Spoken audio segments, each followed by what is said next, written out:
ఆంధ్రప్రదేశ్‌లో కూటమి ప్రభుత్వం ఏర్పడి 6 నెలలు కావస్తోంది. ప్రజల్లో గూడా కొంత వ్యతిరేకత అయితే వినిపిస్తోంది కొంత మట్టుకు. అసలు మీరేమంటారు సార్? 6 నెలల పాలన ఎలా ఉందంటారు? మనం 3 రకాలుగా చూడాలి. హ్మ్. మొట్టమొదటిది గతంలో ఉన్న ప్రభుత్వం 2 చాలా తప్పులు చేసింది. పెద్ద తప్పులు. అన్ని ప్రభుత్వాలు తప్పులు చేస్తుంటాయి కానీ 2 చాలా పెద్ద తప్పులు చేసింది. హ్మ్. సంక్షేమం తప్ప అసలు పరిపాలన ఇంకేం అక్కర్లేదు. బటన్ నొక్కి అందరికీ డబ్బులు పంపిస్తాను తప్ప అవును. అభివృద్ధి అక్కర్లేదు. హ్మ్. మౌలిక సదుపాయాలు అక్కర్లేదు, పెట్టుబడులు అక్కర్లేదు, ఆర్థిక వ్యవస్థ అక్కర్లేదు, ఉపాధి కల్పన అక్కర్లేదు, సంపద సృష్టి అక్కర్లేదు అని ఒక విచిత్రమైన వితండవాదన చేసింది. అవును. అదేమంటే అభివృద్ధిని కోరే వాళ్ళంతా కూడా పెత్తందారులు. హ్మ్. మేము పేదలందరినీ ఆదుకుంటున్నాం. హ్మ్. పెత్తందారులకి అభివృద్ధి కావాలి అంటే ఎంత ప్రమాదకరమైన ఆలోచన. అంటే అదే కదా పేదలు సార్. ఎల్లకాలం పేదలుగా ఉండి మీ హ్మ్. దగ్గర చేయి చాచి అర్థించే యాచకులుగా ఉండాలని చెప్పి వాళ్ళ కోరిక. హ్మ్. ఖచ్చితంగా మనలాంటి దేశంలో పేదలను ఆదుకోవడం కోసం సంక్షేమం కావాలి. అన్ని పార్టీలు దాన్ని కట్టుబడి ఉన్నాయి. అవును. కానీ సంక్షేమమే పరిపాలన, హ్మ్. అభివృద్ధి అక్కర్లేదు, రేపొద్దున పెట్టుబడులు అక్కర్లేదు, సంపద ప్రగక్కర్లేదు, ఆర్థిక ప్రగతి అక్కర్లేదు అని చెప్పన్నది చాలా ప్రమాదకరమైన ఆలోచన. హ్మ్. దానివల్ల కొంత విముఖత వచ్చింది. అవును. రెండోది, ఏ ప్రభుత్వానికి ఈ దేశంలో చట్టబద్ధ పాలన అంటే విశ్వాసం లేదు. అన్ని పార్టీలు అట్లాగే ఉన్నాయి. హ్మ్. బడితున్నది బడిగా ఉంది. కానీ అక్కడ మరీ శృతి మించిపోయింది. ఆంధ్రప్రదేశ్లో అవును. శృతి మించిపోయి ఒక మాఫియా పాలనలాగా సర్కారీ గూండాగిరి హ్మ్. చాలా బలంగా ప్రజల్లో నాటుకుపోయింది. ఈ 2 కారణాల వల్ల తిరస్కారానికి గురయ్యారు. హ్మ్. కానీ 40% మద్దతు ఉన్నది ఓడిపోయిన వాళ్ళకు కూడా. అవును. నేను మొదట చెప్పాను, ఎన్నికల ముందు చెప్పాను, ఇప్పుడు హ్మ్. చెప్తున్నాను. అవును. ఎందుకంటే సామాన్య ప్రజలకు ఖచ్చితంగా సంక్షేమం అందింది. దీర్ఘకాలంగా సంక్షేమం వల్ల బాగుపడతారు లేదన్నది అది వేరే చర్చ. కానీ అందిన మాట వాస్తవం. అవును. ఇప్పుడు ఈ ప్రభుత్వం చేసిన పొరపాటు ఎక్కడుందంటే, హ్మ్. ఎన్నికలకు ముందే భయపడి ఎన్నికల్లో నగ్గమేమో అనుకుని అసలే సంక్షేమం చాలా బలంగా ఉన్న రాష్ట్రంలో, ఇది మన ఆర్థిక వ్యవస్థ పోలిస్తే సంక్షేమం చాలా ఎక్కువగా ఉన్నది. అవును. సంక్షేమాన్ని పెట్టే ఖర్చు చాలా ఎక్కువగా ఉన్నది. హ్మ్. అప్పుల పాలవుతుంది రాష్ట్రం, విపరీతమైన అప్పుల అవును. పాలవుతుంది. అవును. ఇప్పుడు ఈ మధ్యన శ్వేతపత్రం ప్రకటించారు. హ్మ్. మరి ఆ శ్వేతపత్రం ప్రకారం దాదాపు రాష్ట్ర స్థూల జాతీయోత్పత్తిలో 60% పైగా అప్పుల భారం కానీ లేకపోతే చెల్లించాల్సిన బకాయిలు కానీ ఉన్నాయి. అంటే దేశంలో ఏ రాష్ట్రము ఇంత ఇంత అవును. ఇంత కష్టంలో లేదు హ్మ్. ఆర్థికంగా. అవును సార్. అది చూచాయిగా తెలుసు. డీటెయిల్స్ తెలియకపోయినా అందరికీ తెలుసు ఎన్నికల ముందు కూడా. హ్మ్. అయినా కూడా ఎన్నికల్లో గెలవాలని చెప్పి మరింత ఎక్కువ సంక్షేమాన్ని పెంచే ప్రయత్నం చేశారు. హ్మ్. మరింతగా హామీలు ఇచ్చి మరింత ఖర్చుకి, అసలు ఖర్చు పెట్టడానికి డబ్బులు లేవు మొర్రు అన్నప్పుడు, దివాలా తీసినప్పుడు, కాబట్టి మొట్టమొదటి సమస్య ఆ డబ్బు. ఆర్థిక అవును. సంక్షోభం ఇప్పటికే ఎన్నికలకు ముందే ఉన్నది. హ్మ్. అది మరింత పెరుగుతోంది. అవును. ఎందుకని అప్పుల భారం పెరిగిపోయి దానివల్ల రుణభారం మరి వడ్డీలకు చెల్లింపులు పెరిగిపోతే మరి వడ్డీ చెల్లింపులకు మళ్ళీ అప్పులు చేయాల్సి వస్తుంది. అంటే డెట్ ట్రాప్ అంటాం. హ్మ్. ప్రస్తుతం ఆంధ్రప్రదేశ్ ఆ పరిస్థితిలో ఉంది. కాబట్టి దాని అవును. నుంచి బయటపడడానికి ఒక దీర్ఘకాలిక వ్యూహం కావాలి. రెండోది, ప్రజలకు అర్థమయ్యేట్టు వివరించి చెప్పాలి.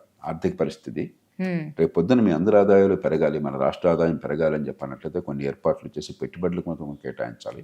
సంక్షేమాన్ని కొనసాగిద్దాము.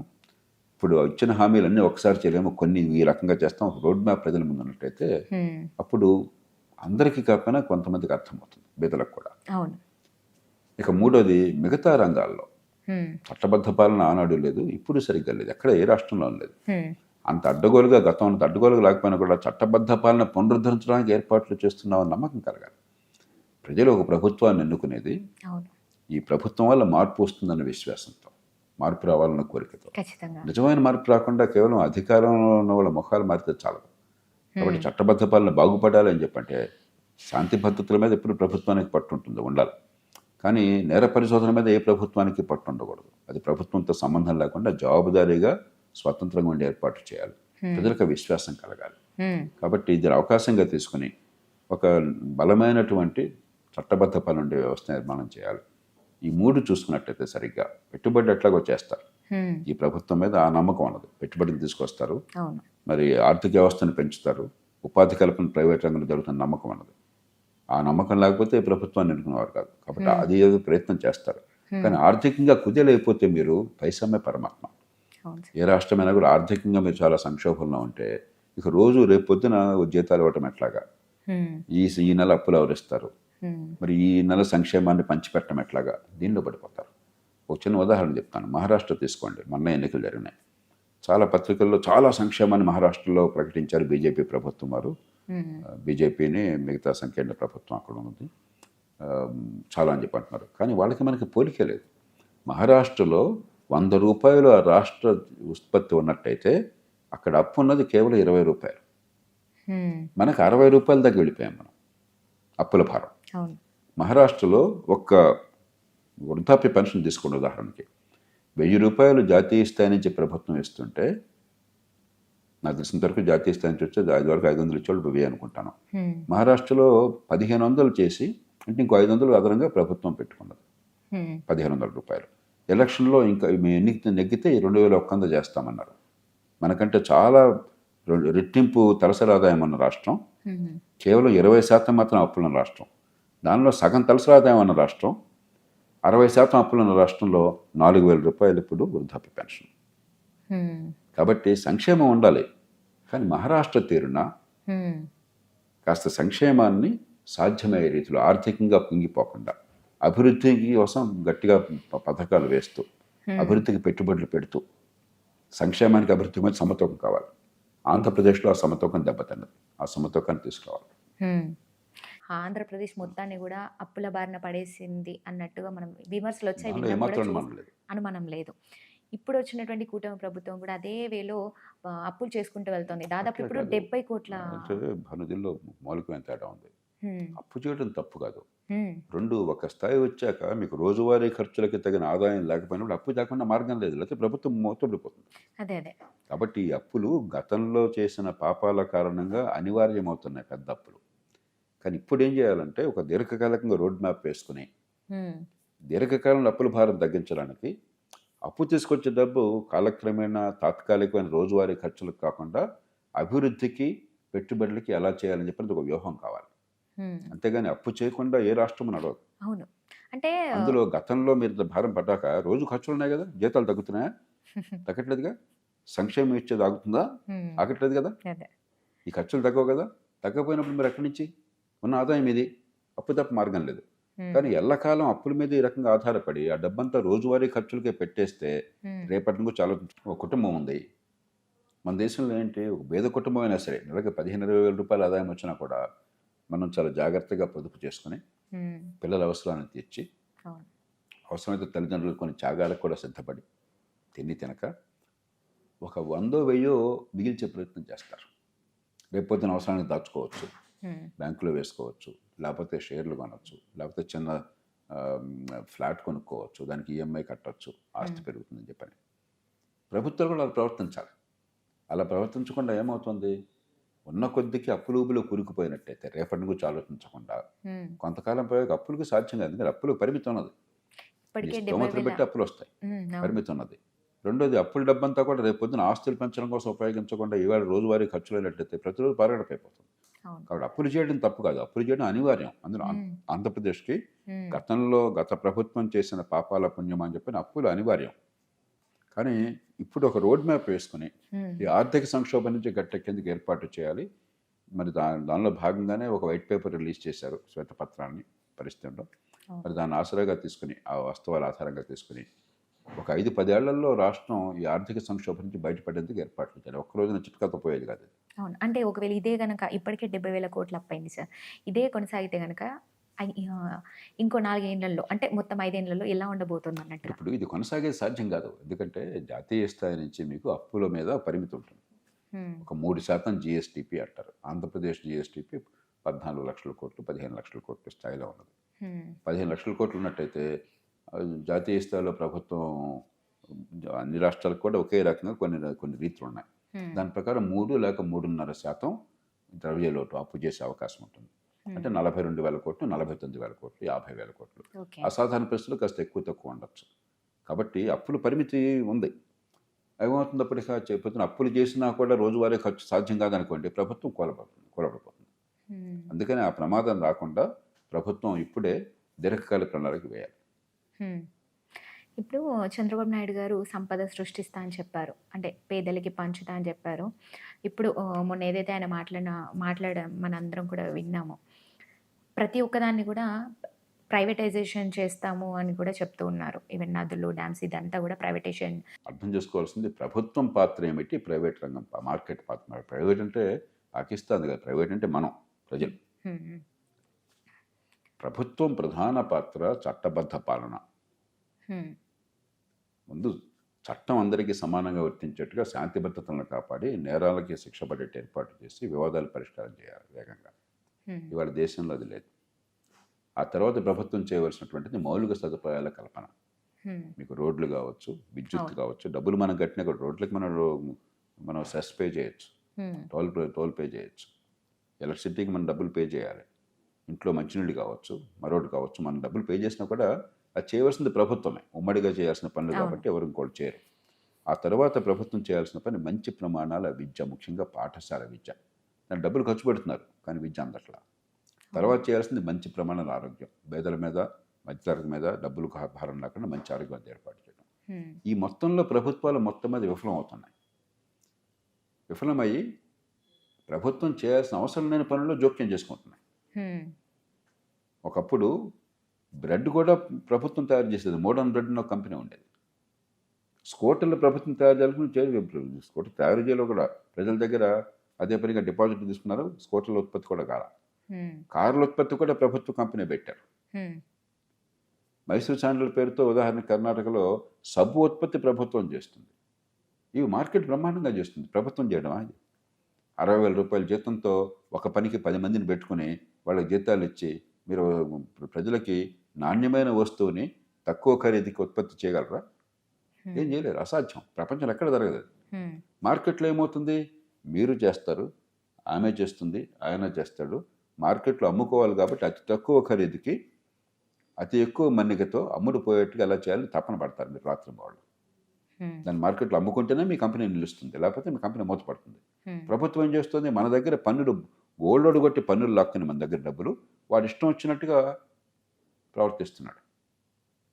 కాబట్టి ప్రభుత్వం పాత్ర ప్రభుత్వానికి ఉన్నది. ఆ పాత్ర సమర్థంగా నిర్వహించాలి. మిగతా పాత్ర మార్కెట్కి ఉన్నది. మార్కెట్ అంటే ఏమిటి? వ్యక్తులు, మన ఆర్థిక స్వేచ్ఛ. ఎవరైనా సరే మీరు ఇప్పుడు ఈ ఛానల్ పనిచేస్తున్నారు, మన ఇష్టం. ఇది వద్దంటే మనం మానేసుకోవచ్చు. అంతే. ఆర్థిక స్వేచ్ఛ మనకున్నది. హ్మ్. మీరు బలవంతంగా చూడమంటే నేను చూడను. అవును సార్. మీరు చేసే కనుక ఆకర్షణీయంగా ఉంటే, పనికొచ్చేదిగా ఉంటే మరి ప్రేక్షకులు చూస్తారు. ఇష్టం లేకపోతే చూడరు. అవును. ఖచ్చితంగా. అలాగే వస్తువు నచ్చితే కొంటారు. ఈ ఫోనే కొనమని చెప్పి మీరు శాసించలేరు. హ్మ్. మార్కెట్లో రేట్ బాగుందా, నాకే అవసరం అన్నది, మరి మన్నిక బాగుందా, నాకేది బాగుంటుందో చూసి నేను నిర్ణయం చేసుకుంటాను. అంతేగాని మీరు చెప్పడం వల్ల చేసుకోను నేను. హ్మ్. అంచేత వస్తువులు, సేవల ఉత్పత్తి ఎప్పుడు కూడా ప్రైవేట్ రంగం నుంచి, మార్కెట్ నుంచి జరగాలి. హ్మ్. కొన్ని సామూహికంగా కావాల్సిన పనులు ఒంటరిగా చేయలేము, అవసరాలు తీర్చాలని చెప్పంటే అక్కడ ప్రైవేట్ రంగం పాత్ర ఉంటుంది, కానీ ప్రభుత్వం కీలకమైన పాత్ర తీసుకోవాలి. హ్మ్. ఇప్పుడు పోలవరం డ్యామ్ కట్టాలని చెప్పంటే మీరు కట్టండి అని ప్రైవేట్ రంగం చెప్తే ప్రైవేట్ రంగం కట్టదు. ఎందుకంటే వాడి దానిలో డబ్బు లేవు. హ్మ్. సమాజానికి లాభం ఉంది కానీ వ్యక్తికి లాభం లేదు. లేనప్పుడు వాళ్ళు కట్టలేరు. హ్మ్. కానీ దానిలో కొన్ని ఉదాహరణకి రోడ్లు ఉన్నాయి, నేషనల్ హైవేస్ ఉన్నాయి. ఈ మధ్యకాలంలో పెద్ద ఎత్తున రోజుకు 30 కిలోమీటర్ల నేషనల్ హైవేలు వేస్తున్నారు. ఏం చేశారు? రకరకాల పద్ధతుల్లో డబ్బులు సేకరించి ఏర్పాట్లు చేసి మరి టోల్ గేట్స్ అవి పెట్టి ఆ టోల్ ద్వారా డబ్బులు ఆదాయం వచ్చి ఏర్పాటు చేస్తున్నారు. అంటే ఏంటి? పాక్షిక ప్రైవేటీకరణ. హ్మ్. పెట్టుబడి వస్తుంది, సమర్థంగా పనిచేస్తారు. లేకపోతే పని చేయరు, సమర్థంగా చేయరు. అక్కడ టోల్ గేట్ దగ్గర గవర్నమెంట్ ఉద్యోగం ఇస్తే 60,000 70,000 జీతం ఇస్తారు. పని జరగదు, పాటు ఉంటుంది అక్కడ. ఔటర్ రింగ్ రోడ్ ఉన్నది, మరి టోల్ గేట్ పెట్టి ఏదో ఆక్షన్ చేసి చేశారు. పారదర్శకంగా చేసినట్టయితే, నిజాయితీగా చేసినట్టయితే ప్రైవేటీకరణ అని చెప్పినటువంటిది అదనంగా వనరులు చేకూర్చుకోవడానికి ఒక మార్గం అవుతుంది. సమర్థంగా పనిచేసి దేశ ఆర్థిక అభివృద్ధికి మార్గం అవుతుంది. అయితే ఇప్పుడు వచ్చిన 6 నెలల్లోనే 70,000 కోట్లు అప్పయింది సార్. ఇదంతా గూడా దీన్ని తీసుకెళ్ళి మొత్తం గూడా రాజధానిలో ఖర్చు చేస్తామంటున్నారు. ఇది ఇలానే ఉంటే అంటే రాజధానిలో ఖర్చు ఏం పెట్టాల, ఏం పెట్టారు? హ్మ్. ప్రధానంగా డబ్బు ఖర్చు అయ్యేది ఆంధ్రప్రదేశ్లో చాలా రాష్ట్రాల్లో 3 పొద్దులున్నాయి. జీతాలు, హ్మ్. పెన్షన్లు, వడ్డీలు. హ్మ్. ఈ మూటికి మీ ఆదాయం చాలట్లా. సంక్షేమం కూడా నేను మాట్లాడట్లా. జీతాలు, పెన్షన్లు, వడ్డీలకే మీ సొంత వనరులు చాలటల్లా. ఢిల్లీ నుంచి వచ్చే వనరులు కూడా వాడుకోవాల్సి వస్తుంది. హ్మ్. ఆంధ్రప్రదేశ్లో ప్రస్తుతం ఉన్న పరిస్థితుల్లో జీతాలు, పెన్షన్లు, వడ్డీలకే 100% దాటిపోయింది సొంత వనరులు, సొంతంగా వచ్చే పనుల ఆదాయంలో. దాంతోపాటు సంక్షేమం కలిపితే మీకు ప్రభుత్వం ఆహ్, జాతీయ స్థాయిలో అనుమతి ఇచ్చే అప్పులు చేసినా కూడా చాలట్లా. కాబట్టి రాజధానిలో ఖర్చు వగైరా ఏం లేదు దీనిలో. ఈ డబ్బంతా కూడా గత ప్రభుత్వం చేసినటువంటి తప్పిదాల వల్ల దీర్ఘకాలంగా ఆర్థిక వ్యవస్థ నిర్లక్ష్యం చేయడం. ఇందాక ముందు చెప్పాను మీకు. మహారాష్ట్రలో ఎట్లా ఉంది అవును. 20% అప్పులున్నాయి. మీకు 60%కి వచ్చే అప్పులు గాని, బకాయిలు గాని ₹1,30,000 బకాయిలున్నాయి. అంటే మీరు చెల్లించడంతో డగ్గొట్టారు. అక్కడ పెట్టి కూర్చున్నారు. ప్రభుత్వం కాబట్టి వాడు ఎదురు తిరిగి పోట్లాడలేకపోతున్నాడు మీతో. మీతో పోట్లాడితే మీరు మరి రేపొద్దున మళ్ళీ అవకాశం ఉండదేమో పాపం చిన్న చిన్న కాంట్రాక్టర్లు వాళ్ళు వీళ్ళు. అది కాదు పరిపాలన చేసే పద్ధతి. కాబట్టి ఇవాళ అప్పులు ఇవాళ వచ్చినాయి కాదు. అవును. ఈ అప్పులు గతంలో చేసిన పాపాల ప్రభావం ఇవాళ ఉంటుంది. అవును ఇంగ్లీష్లో ఒక సామెత ఖచ్చితంగా. ఉంది, past since cost long shadows. పాత పాపాలు చాలా పొడుగాటి నీడను నిలుపుతాయి. గతంలో చేసిన పాపాలకు మరి ప్రాయశ్చిత్తం కావాలి. కాబట్టి ప్రభుత్వాలు తప్పులు చేస్తే మన ఓటు తీసుకుని, మన పన్నుల డబ్బులు తీసుకుని, ఆ పాప భారాన్ని మోసేది ప్రభుత్వంలోని నాయకులు కాదు, ప్రజలు. అవును సార్. గతంలో చేసిన పాపాల భారాన్ని ఇవాళ ప్రజలు మోస్తున్నారు. అవును ఇవాళ పాపాలు చేస్తే ప్రభుత్వాలు, రేపొద్దున ప్రజలు మోస్తారు ఆ భారాన్ని. ఏం సార్ ఇది మొత్తం అర్థం కావాలి. రాష్ట్ర పరిస్థితి ఏంటంటారు? భవిష్యత్తులో ఎలా ఉండబోతుంది అందుకే అంటారు? చెప్పారు కదా, ఇప్పుడు ఇప్పటికైనా మేలుకుని దీర్ఘకాలంగా ఒక ఆర్థిక ప్రణాళిక వేసుకుని ఖర్చుని తగ్గించే ఏర్పాటు చేయటము, కొంతమేరకు అప్పుల్ని రీస్ట్రక్చరింగ్ అని చెప్పంటాం. అప్పుడు ఏమవుతుంది, కొంచెం వడ్డీ తగ్గించడము, కొంచెం వాయిదా వేయటము, వెంటనే చెల్లించాల్సిన అవసరం లేకుండా అత్యధికంగా డబ్బుని రేపొద్దున ఆర్థిక వ్యవస్థ పెరిగి ఆదాయాలు పెరగడం కోసం చెప్పిన ఖర్చు పెట్టడము. దానికి ఒక ప్రణాళిక కావాలి, కఠినమైన ప్రణాళిక కావాలి. ఇక్కడ కూడా అదే విధంగా ఉంది సార్. మన తెలంగాణలో చూసుకున్నా కూడా మీరు అంటే ఈ రెండుకి తేడా ఉంది. అలా చేస్తే ఏమవుతుందంటే, తెలంగాణ సంగతి మరి వద్దాం. అలా చేస్తే ఏమవుతుందంటే, మన అదృష్టం కొద్దీ ఈ దేశంలో ఆర్థిక వ్యవస్థ 6-7% పెరుగుతుంది ప్రతి సంవత్సరం. అంటే ధరల పెరుగుదల ఒక 3-4-5% ఉంటుంది. అంటే మొత్తం కలిపితే నామినల్ గ్రోత్ రేట్ అంటాం, 11-12% పెరుగుతుంది. అంటే 12% ప్రతి సంవత్సరం ఆదాయం కూడా పెరుగుతుంది ప్రభుత్వానికి. అవును. ఆర్థిక వ్యవస్థలో డబ్బులు ఎప్పుడైతే ఎక్కువ నడుస్తాయో ఆ ప్రభుత్వ ఆదాయం కూడా ఆ మేరకు పెరుగుతుంది. మీరు ఇవాళ చేసిన అప్పు, ఇప్పటిదాకా ఉన్న అప్పు, ఒక 5 ఏళ్ల పాటు మీరు కనుక వడ్డీలు తగ్గించే ఏర్పాటు చేసి, ఇక నుంచి ఖర్చు మీద కొంచెం నియంత్రణ పెట్టి, కొంచెం పొదుపరితనం పాటించారనుకోండి, ఈ 5 ఏళ్లలో మీ ₹100 ₹172 అవుతుంది. ఆదాయం, ప్రభుత్వానికి వచ్చే ఆదాయం ₹100 నుంచి ఒక 70-75% పెరుగుతుంది. ఆ ₹175లో మీ అప్పుల భారం తక్కువగా ఉంటుంది. ₹100 దాని శాతం ఎక్కువ ఉంటుంది. కాబట్టి ఇది ఒక్కరోజు జరగదు. ఇది ఇప్పటిదాకా అన్ని తప్పులు చేసి ఆర్థికంగా రాష్ట్రాన్ని నాశనం చేసి, ఒక్కరోజు ఒక మంత్రంతో ఈ అప్పుల భారం పోదు, ఆర్థిక పరిస్థితి బాగుపడదు. కానీ ఒక 5-10 ఏళ్ళ ప్రణాళిక కావాలి. ఆ ప్రణాళిక ఉన్నట్టయితే మన అదృష్టం కొద్దీ ఆర్థికంగా పెరుగుతున్న దేశం, అయితే పెరగని దేశం అనుకోండి, మీకు ఆదాయాలు పెరగవు ప్రభుత్వానికి. ఆదాయాలు పెరగకుండా అప్పులు పెరిగితే కుప్పకూలిపోతుంది. మనకు ఆదాయాలు పెరుగుతున్న దేశం కాబట్టి కొద్దిపాటి జాగ్రత్తలు ఎప్పటికైనా తీసుకుంటే, నిర్లక్ష్యం చేయకుండా మనసు పెడితే, ఒక 5-6 ఏళ్లలో, ఒక్కరోజు కాదు, ఒక 5-6 ఏళ్లలో దారికి వస్తుంది. తెలంగాణ పద్ధతి వేరు. అదే మీరు తెలంగాణ రెండు తెలంగాణ ఆంధ్రప్రదేశ్తో పోలిస్తే చాలా బలమైన రాష్ట్రం. ఎందుకని, ఒక మహానగరం హైదరాబాద్, ఆర్థికంగా ఎదుగుతున్న నగరం, బోళ్ళంత సంపద సృష్టిస్తున్న నగరం, కాబట్టి ప్రభుత్వాలకు చాలా ఆదాయాన్ని తెచ్చిపెడుతున్న నగరం హైదరాబాద్. అది చిన్న రాష్ట్రంలో మహానగరం అన్నది. దేశంలో ఇంకే రాష్ట్రానికి ఈ సౌకర్యం లేదు. ఇంత పెద్ద నగరం ఇంత చిన్న రాష్ట్రంలో మరి ఎక్కడా లేదు. చెన్నై ఉంది, తమిళనాడు పెద్ద రాష్ట్రం. బెంగళూరు ఉంది, కర్ణాటక మనకంటే పెద్ద రాష్ట్రం. మహారాష్ట్ర ఉన్నది, ముంబై మహానగరంలో కూడా మహారాష్ట్ర చాలా పెద్ద రాష్ట్రం. కానీ మన అదృష్టం కొద్దీ ఇక్కడ ఒక మహానగరం, ఆర్థికంగా బాగా ఎదుగుతున్న నగరం. గతంలో చంద్రబాబు నాయుడు గారు, రాజశేఖర రెడ్డి గారు, ఆ తర్వాత టీఆర్ఎస్ ప్రభుత్వము, బీఆర్ఎస్ ప్రభుత్వము, తప్పులు ఎన్ని జరిగినా కూడా ఈ నగర భవిష్యత్తును కాపాడే ఏర్పాటు చేశారు. మౌలిక సదుపాయాలు కానీ, ఆర్థిక వ్యవస్థ పెరగటం కానీ. అంచేత ఈ నగరాన్ని ఎదుగుతూ ఆదాయాలు ఇస్తుంది ప్రభుత్వాలకి. చిన్న రాష్ట్రంలో మహానగరం ఉంటే మీకు చాలా ఎప్పుడు మేలు. ఢిల్లీ ఉందనుకోండి, ఢిల్లీ కేంద్రపాలిత ప్రాంతంలో అక్కడ చాలా సులువు వాళ్ళకి. ఎందుకంటే ఢిల్లీలో అంతా డబ్బు ఆదాయం బోలుకు వస్తుంది, ఖర్చు చాలా తక్కువ. అలా ఉండి కూడా స్వయంకృతాపరాధం వల్ల ఇక్కడ కాస్త సంక్షోభాన్ని తెచ్చిపెట్టుకున్నారు. ఆంధ్రప్రదేశ్ లాగా తీవ్ర సంక్షోభం రాదు, కానీ అయినా డబ్బులు కట్టకట్ట పెట్టుకున్నారు. ఎందుకంటే శృతిమించినటువంటి మీకు సంక్షేమం లెక్కకు మించి అయిపోయింది. దేశంలోనే అతి ఎక్కువ సంక్షేమ పథకాలు అమలవుతున్నారు ఆంధ్రప్రదేశ్, తెలంగాణలో. రెండోది, అసలు డబ్బు అంటే లెక్కలేనట్టుగా పెద్దానికి 10,000 కోట్ల రూపాయలు మాట్లాడుతున్నారు. నేను మొట్టమొదటి 15 ఏళ్ల క్రితమే నేను చెప్పాను కాళేశ్వరం గురించి. చాలా ప్రమాదంలోకి వెళుతున్నారు మీరు. ఇంత పెద్ద ప్రాజెక్టు ఇంత ఖర్చుతో ఫలితం ఉండదని చెప్పని. ఆనాడు ఎవరు పట్టించుకోవాలి, దాని గురించి మాట్లాడుతున్నారు ఇవాళ. అవును సార్. దొంగల బడ్డ ఆనాడు కుక్క మురితే లాభం ఉంది.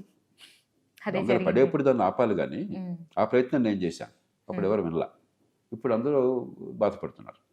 కాబట్టి దుబారా ఖర్చు, తొందరపాటుతో ఈ రెండు వల్ల వాటిని కొంచెం అరికడితే ఎప్పటికైనా సరే అయిపోయింది, అది అయిపోయింది. మహానగరం ఉంది కాబట్టి దీన్ని మంచి బయటపడచ్చు. అలా కాకుండా రేపన్నది లేనట్టుగా ఇంకో 6 గ్యారెంటీలు, లేకపోతే ఇంకా రుణమాఫీలు, అప్పు తెచ్చి రుణాలు మాఫీ చేస్తున్నారు. అంటే మిగతా అందరి ప్రజల మీద భారం పెడుతున్నారు. అప్పు సగాలను తీర్చిన వాడికి ఎందుకు తీర్చాలని కన్నీళ్ళు వస్తాయి. తీర్చని వాడు గొప్పవాడు. అంటే రేపొద్దు నువ్వు తీర్చక్కర్లేదని చెప్తున్నాం మనం. అంటే ఎలాంటి వ్యవస్థ నిర్మాణం చేస్తున్నాం. కాబట్టి తెలంగాణ మరింత సులువుగా దాన్ని తలుపులోకి రావచ్చు. కానీ ప్రజల మీద మమకారము, రాష్ట్ర దీర్ఘకాల భవిష్యత్తు మీద ఆకాంక్ష ఉండాలి తప్ప ఎట్లా కొట్లా ఎన్నికల్లో ఓట్లు ఇస్తే చాలు ఈ పూట అన్న రాజకీయం నడిస్తే ఏ రాష్ట్రమైనా గందరగోళంలో పడుతుంది. 2 తెలుగు రాష్ట్రాలకి కలిపి మీరు ముఖ్యంగా అప్పుల విషయంలో ఇందాక మీరు చెప్పారు, సూచనలు అంటే మీరు ఎలాంటి సూచనలు ఇస్తారంటారు కమాట్లో? నేను కోరేది ఒక్కటే, సంక్షేమానికి అభివృద్ధికి సమతూకాన్ని పాటించండి మొట్టమొదటిది. ఓకే. 2, ప్రభుత్వంలో అదనంగా ఖర్చు పెట్టకుండా చాలా మంచి చేసే అవకాశం. చట్టబద్ధ పాలన పెద్ద ఖర్చు పెట్టక్కర్లా, కానీ పరిస్థితి మార్చి సామాన్యుడికి నన్ను చట్టం కాపాడుతున్న నమ్మకం కలగాలి. ఇవాళ బడుతున్నాడు బర్రె. ఇవాళ డబ్బు ఉంటే, అధికారం ఉంటే వాడి చేతిలో చట్టం బందీ అయిపోయింది. దాన్ని మార్చాలి. దానికి డబ్బులు అక్కర్లా. 3, విద్య, ఆరోగ్యం. విద్య మీద ఖర్చు పెడుతున్నారు. తెలంగాణలో ఇప్పుడు మన ప్రకటనలన్నీ ఏమిటి, 11,000 మంది టీచర్ల నియామకం అని. టీచర్లు లేకనా విద్య అందరిది రాష్ట్రంలో? 14 మంది పిల్లలకు ఒక టీచర్ ఉన్నారు రాష్ట్రంలో. ఏ ప్రైవేట్ రంగంలో అంతమంది టీచర్లు ఉండరు. టీచర్లు లేకపోవడం కదా సమస్య, టీచర్లు జీతాలు ఇవ్వకపోవడం కదా సమస్య, విద్య రాకపోవటం సమస్య. విద్య ఉన్నది పిల్లలకి ఎంత భేద కుటుంబం అయినా కూడా, ఏ తల్లి గర్భాన పుట్టినా కూడా మేధస్సు వికసించి తెలివితేటలు బయటపడి ఎవరితోనే పోటీపడే శక్తి రావటం కోసం. అది జరగట్లా. పనికిమాలని విద్య అందుతుంది, దాని మీద శ్రద్ధ లేదు. టీచర్లు పెట్టడమే పరిపాలన అనుకుంటున్నారు. అలాగే ఆరోగ్యం, కొన్ని మంచి పనులు జరిగినాయి దేశం అంతటా కూడా. మన రాష్ట్రాలతో మొదలని ఆరోగ్యశ్రీ కానీ, లేకపోతే ఆయుష్మాన్ భారత్ కానీ మౌలికంగా ఆరోగ్యం బాగుపడడానికి చాలా అవసరం ఉంది. ఎందుకంటే తెలంగాణలో 19 లక్షల మంది ప్రతి సంవత్సరం అనారోగ్య కారణాల వల్ల బేదలవుతున్నారు. ఆంధ్రప్రదేశ్లో 26 లక్షల మంది బేదలవుతున్నారు. అంటే 2 రాష్ట్రాల్లో 45 లక్షల మంది ప్రతి సంవత్సరం కొత్తగా బేదలవుతున్నారు. పెద్ద ఖర్చు పెట్టక్కర్లా.